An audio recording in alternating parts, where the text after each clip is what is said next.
Eh, regarde. Qu'est-ce qu'il y a? Ben, la lune, elle est rouge. Ouais, et alors? Ben, comment ça se fait? Ah non, pas maintenant. Bon, ben, si t'insistes.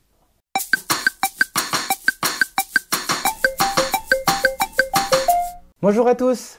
Comme vous le savez, la nuit du dimanche au lundi 28 septembre 2015, une des plus belles éclipses de lune s'est produite dans notre ciel. Et en quoi est-elle si belle? Elle fut particulièrement spectaculaire car elle a combiné deux phénomènes. La première, c'est qu'elle était totale, ce qui n'est pas tout le temps le cas à chaque pleine lune. Et le deuxième phénomène était qu'il s'agissait d'une superlune. Mais qu'est-ce qu'une superlune? Cela signifie que la lune était à son périgée.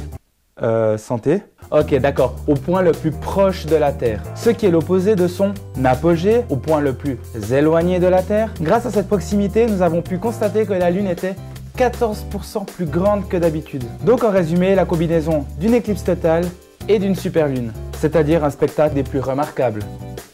La récurrence de ces deux phénomènes ne se produit pas souvent. En effet, la prochaine n'aura lieu qu'en 2033. Et pourquoi est-elle rouge? Ben, c'est très facile. T'as déjà vu un arc-en-ciel? Ouais. Et? L'arc-en-ciel est un mélange de plusieurs couleurs. Du rouge, du orange, du jaune, du vert, du bleu clair. Merde, j'ai pincé de doigt. Du bleu foncé et du violet.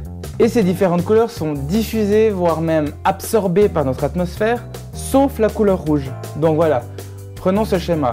Donc là, nous avons le Soleil, la Terre et la Lune. La Terre qui est enveloppée de son atmosphère.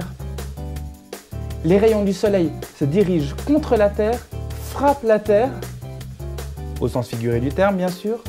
Ces rayons sont absorbés par l'atmosphère, sauf la couleur rouge. Celle-ci est déviée en direction de la Lune, due à la courbure de la Terre, ce qui fait que la Lune devient rouge. Donc à chaque fois que ce phénomène se reproduira, ben, la Lune elle sera rouge. Alors ça va dépendre de plusieurs facteurs. De la météo, de la pression atmosphérique, de la pollution. En gros, de l'état de santé de notre atmosphère. Si nous obtenons des couleurs vives, ça veut dire que notre atmosphère se porte pas trop mal. Ça pourrait être pire. Et si la Lune nous apparaît sombre, ben, c'est-à-dire que ben, l'atmosphère, voilà.